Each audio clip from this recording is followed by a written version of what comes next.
guess just to start, your senior class is a small group, but they've contributed a lot, especially this year, to celebrate them before the game. Just how special was that? It was great, and I'm glad we recognize the guys who have graduated as well. It's such a convoluted or tough thing to judge who's a senior, who's not in baseball in general because of the draft. But then you throw in the COVID complications, and it's kind of awkward. And just the way that it worked out in a nice, neat box for us was 4 guys that I believe all came in at the same time and have all contributed a ton. All, I mean, look at what they've done. They've represented the program on and off the field, and just been a part of a lot of different things. Pretty cool story that their career will read as from start to finish. And it's funny, you get to see them mature, usually from freshman to sophomore year or first year in school. The second year is the biggest jump, but all those kids made a lot of progression. Not that they started out in a bad spot, but the progression was very stark to notice. How guys play a role in the pitching rotation too? I saw obviously that last guy you brought in, the senior. Yeah, I mean, Ethan too. I mean, he's only been with us for a short while, but there was definitely kind of some boxes we wanted to check. And those guys are capable of getting outs, and I think if, at one point in the season, we thought we could roll a second lineup out there and look like an SEC group. We talked about that when we played Iona, but, without the effort we had as a team, we would have left some boxes unchecked, and they kind of bailed me out. And it feels good to involve guys the way that you'd like to on paper, or at least the numbers work out in a certain way. How nice was it to get a win like that for them on their special day? It was great, and I mean, you end it with C. Scott making the catch the way he did, and you could feel it. I mean, maybe we should just do that every game is what I was thinking, because the vibe, there was something going on. I don't know if having the Sunday off, or we've been put in this little rhythm where we're used to Thursday, Friday, Saturday now. But their attitude when they showed up to the park was, we're going to win this game. We're relaxed, we're having fun, but we're also focused.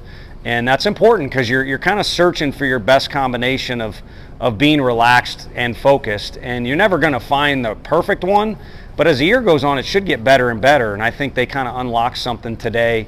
And a lot of it probably just has to do with putting school in the rearview mirror, putting a poor weekend in the rearview mirror, a lot of other lessons learned, and it's just time to play ball. I mean, these stats and everything, all that's kind of been decided. I think we've already voted on, or will vote on, all conference and all. Like, there's a lot of things that you can now set aside, and it's like you were a kid in Little League. During the summer, you just go play. And sometimes you might play 2 or 3 games in one day and be covered in mud because you were sweating in the dirt.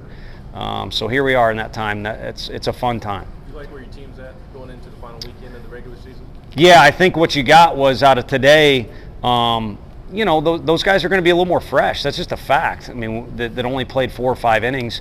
And then some of those guys need repetitions in the middle of a game. So if we need them to come out of the bullpen, pinch hit, pinch run, play defense, they've been there.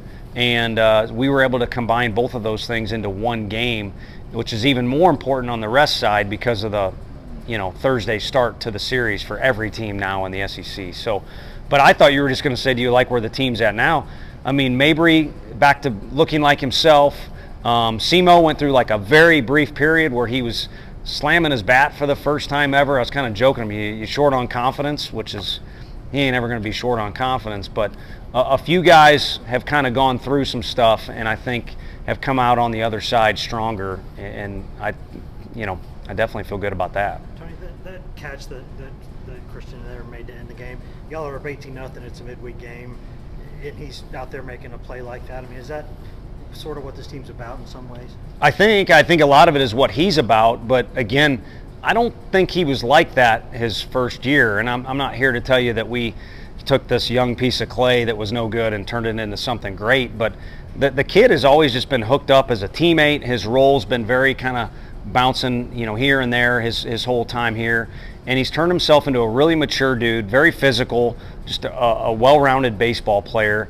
And you saw him make the play at Florida when the game is on the line, and yet you see him make the play when the game is not on the line, like you said. I think it says a lot about the kid, and the program has helped him be like that. And in combination, you've got a bunch of kids that are in our program that are like that. So I think it represents the team, yeah. Has it been harder to get some of the young developmental pitchers midweek innings with just how good the starting pitching is, and kind of pushing some of your usual weekend relievers to have to pitch in the midweek? Yeah, I mean, you're kind of taking Xander out well before you should. I think this could have been, it's easy to say now, but very well he could have had in his back pocket 7 or 8 5-inning outings this year for us. And you take the ball from the guy and he's just, first of all lefties are goofy, but he's always hunky-dory and on to the next guy, and you try and involve as many of them as you can. But yeah, I think as you look at our numbers, they're pretty even. Frank said he's never really had a staff when the team is good where the numbers kind of look like they do if you look at our stat sheet. And overall, I think we have a lot of guys that are ready to go and do not have an excuse. They don't have experience. And we have some guys creeping up, too, that might be able to be on that expanded roster in the SEC tournament and be ready to go. And then your best guys, I think, are fairly fresh as you can be this deep into the year if, again, you've pitched on a team that's had some success. What have these midweek games taught you the most? I think the depth is real. When you go into the season, everybody's deep. You're in the fall and you're like, man, who's going to win the battle at this position or that position? Or we got a lot of arms that can help us. And inevitably, most coaches will say, let's see in May if that's the case. Because there's just guys remove themselves by either not working or getting frustrated, or they get nervous in game situations, or maybe they're not as good as you thought, or they're young and they need more time. And this is a group that I think has real depth. So we're fortunate enough to keep guys off their legs, or maybe not wear guys out or lean on one too many guys. And then too, we can play our hand. I told them out there in the outfield, I talked too long as I'm doing with you guys now too, but when you're making changes or lineups, you're just trying to predict the future, and ain't any of us can do that. So in one way, coaches are like weathermen or women. That's my best if I was going to do stand-up. So I'm not knocking. The weather's tough to predict, and so is whether a guy's going to get a hit or not. So just make sure your name is in the hat. And all these guys have stuck with work, stuck with being a good teammate. The repetitions have been good that they've been out there. So there's a bunch of names in the hat, and we pick out the ones we think are right. And if it goes well, you look smart, and if it doesn't, you don't. But we're fortunate enough to have a lot of good players. So you look smart when you start a guy like Ben Joyce out of nowhere, and he looks like he can really do it. Going to Mississippi State this weekend, Coach, I mean, they haven't had the record they've had from last year. I know they're still the defending champs. What do you expect from your team this weekend and from them? I think to look forward to getting back on the road and do better than we did last time we went on the road, because it's something that we had success before that weekend, but also you just look forward to road trips in general, but this one's kind of different. You're going to go to Hoover after that, and again, school's out, you don't have that weighing you down. We've become a close-knit team, so I think they'll look forward to just being around each other if you're just going to go trip on the hole. But you're asking about on the field. I would assume, and I know what I'm looking for, is just play better than we did the last road trip.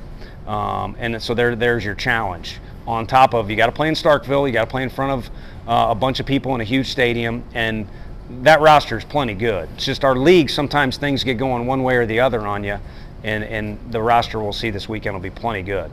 What is the mindset going into this final SEC series? Again, I think that's to pick up from that's part of it, but also to win the series. That's what they'll be trying to do. There'll be other people that maybe are trying to accomplish some different goals. Win so you can host, or win so you're in a tournament of some sort, or line up your pitching the way you want. But I think we put some things in the rearview mirror for us the last 2 weekends. So for us, it should be about going down there and just trying to play good ball. Coach, how big was it for Seth to have a couple lead the yard tonight for his confidence, Hoover right around the corner? Well, it was good, but if you look at it on video, and I think I heard him even say it in the dugout, he took his shortest swings of the last few weeks and hit the ball over the fence.